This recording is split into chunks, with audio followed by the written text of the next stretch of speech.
Today, while we were working on our new project in the workshop, a follower called. He was attending a private development course. The coin-operated coffee machine there was broken. He called the service center, but they couldn't do it. He tried to sell me a new machine. He asked me if I could fix it. I said, I don't know much about electronics, and you're doing things you claim you don't understand. He said, come and take a look. I'll come pick you up. Okay, man, if you're so insistent, I'll come, he said. Don't bother. I grabbed a measuring tape and set off. When I arrived at the personal development course, they greeted us at the door. Peace be upon you, I said, and I immediately asked to see the coffee machine. Actually, there are 2 coffee machines, and both are broken. He said he spilled water on the circuit board, removed the circuit board from the adjacent coffee machine, and replaced it with this one. He said the problem is with the circuit board, but as always, I'm not going to look at the circuit board, but start from the beginning. That is, the cable. When I checked the cable, 2 of the wires appeared to be intact.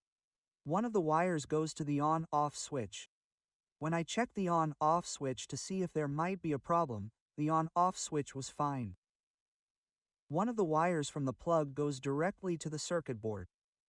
The second wire passes through the switch, hits a fuse on the cable, and then goes back to the circuit board. When I came here, I thought I'd never be able to fix this coffee maker. So I only brought one measuring tape, but I think I've figured out the problem. I asked the coffee maker's owner if he could find some side cutters and electrical tape.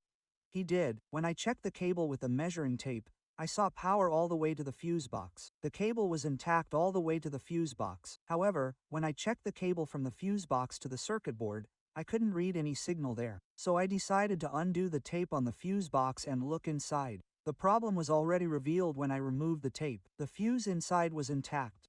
The cable was also intact, but the fuse box was split in the middle. When I touched the measuring tape to the circuit board, it gave a signal due to my pressure. However, when I checked the cable without applying any pressure, I couldn't read any signal.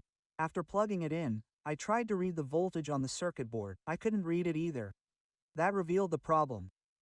I'd never seen a fuse attached to a cable like this before. Usually, glass fuses are located on the circuit board. When we looked at the coffee machine next door that wasn't working, it had the same fuse on the cable.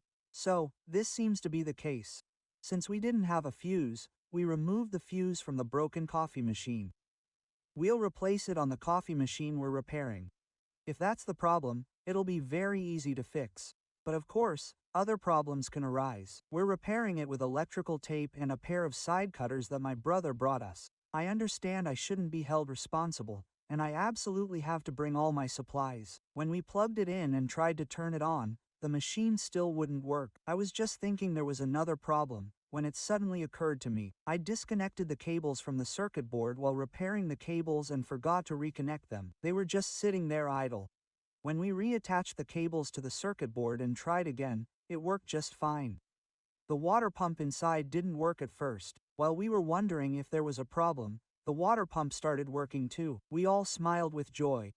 After waiting for the water in the coffee machine to heat up a little, we could now insert the token and get our coffee. Now we deserve to drink the coffee. That's all for this video, friends. I hope you liked our video. If you liked the video, please don't forget to press the like button. See you in the next video. Bye.